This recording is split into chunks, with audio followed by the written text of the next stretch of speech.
In this video, we are going to see the continuation of menstrual cycle. Coming to the definition of menstrual or endometrial cycle. Endometrial cycle refers to the cyclic changes occurring in the endometrium. So this is the cycle in which the changes occurs in the endometrium during active reproductive period in females, leading to the recurrent monthly bleeding, which is known as menstruation. So endometrial cycle is the cyclic changes that occurs in the endometrium seen in the females who are in the reproductive period.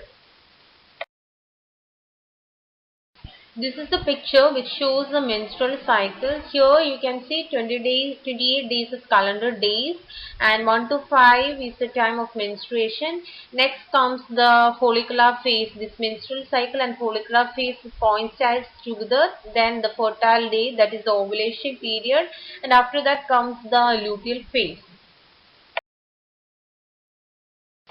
Coming to the phases of menstrual cycle, the first is menstrual phase, which is also known as bleeding phase, and the average duration of this bleeding phase is about 3 to 5 days. Even that also change in each woman. Some it may be more than 5, and in some women it can be less than 3 also. Okay, but in average the duration is 3 to 5 days. During the menstrual phase, about 2/3 of the superficial endometrium is sloughed off, and only a thin basal layer about 2 mm thick is left behind. So during the bleeding period, the superficial layer, the outer layer of the endometrium is shed off, and only a thin layer of about 2 millimeter of endometrium will left behind after the menstruation.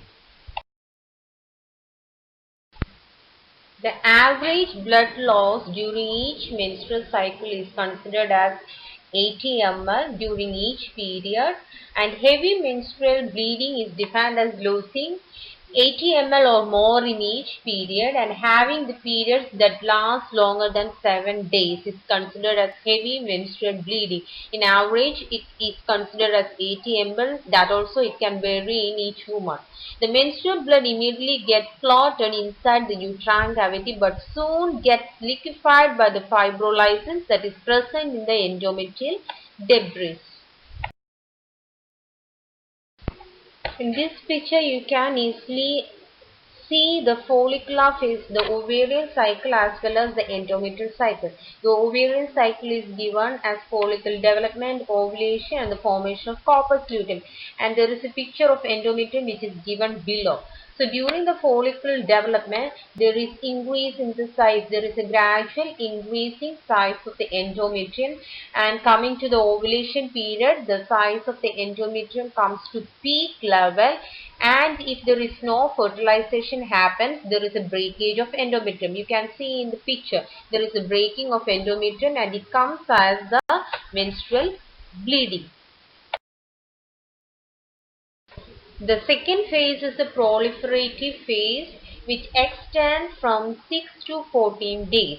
It follows the phase of menstruation. This proliferative phase is the continuation of menstrual phase or bleeding phase, after which only a thin layer of original endometrium is left in the uterus. Next, we are going to see what all changes will occur the endometrium during the proliferative phase, and which are the hormones behind that. The changes in endometrium during the proliferative phase is estrogen secreted by the developing Graafian follicles. So changes occurs in endometrium is caused by estrogen that is produced by the Graafian follicle. Always this proliferative phase of the endometrial cycle coincides with the follicular phase of ovarian cycle. The changes in endometrium. So as I already explained, because of the action of estrogen which is released by the Graafian follicle, the thickness of the endometrium, which is less than 1 mm at the end of menstrual phase, will increase to 3 to 4 mm at the end of proliferative phase. So the thickness of the endometrium gets increased to about 4 mm by the end of proliferative phase, and the endometrial glands are stimulated to grow. The glands started to grow in the endometrium layer. The glands contain glycogen, but they are non-secretory in function. The third is the secretory phase, which is also known as post-ovulatory phase of endometrial cycle, and the time duration is 15 to 28 days is a cycle. The hormones which are mainly responsible for the changes in endometrium during this phase are both estrogen as well as progesterone, which is secreted by the corpus luteum formed after the ovulation. The changes that occurs in endometrium is caused by especially the estrogen and the progesterone is secreted by the corpus luteum, which is formed after the ovulation. The secretory phase of this endometrial cycle always coincides with the luteal phase of the ovarian cycle. So what happens in the endometrium during the secretory phase? There is elongation and coiling of endometrial mucus gland. There will be more production of mucus glands in the endometrium, and the blood supply of the endometrium further increases. The vascularity of endometrium also gets increased because of the production of progesterones, which is released by the corpus luteum. Thus, finally, the thickness of endometrium increases to about 5 to 6 mm by the end of secretory phase. The endometrium thickness increased to 6 mm by the end of secretory phase. Thus, the thickened endometrium with large amount of nutrients is ready to provide appropriate conditions for implantation of ovum during this phase. So now the endometrium is ready. This time we will call this endometrium as decidua, which is already ready to provide appropriate nutrients to the implanted embryo. Now the endometrium is already set and it is ready for the implantation. But if the fertilization doesn't occur and there is no pregnancy, what happens? The corpus luteum in the ovary involutes to form the corpus albicans on the 26th day. Because of that, the levels of estrogen and progesterone falls down suddenly, and because of this sudden low level of estrogen and progesterone, there is a shedding of endometrium, or there is breakdown of the endometrial layer, which comes as the menstrual bleeding. Till now we discussed the endometrial changes and the phases of menstrual cycle. Next we are going to see what are the physiological changes that occurs in the woman during the menstrual time. The first is mood.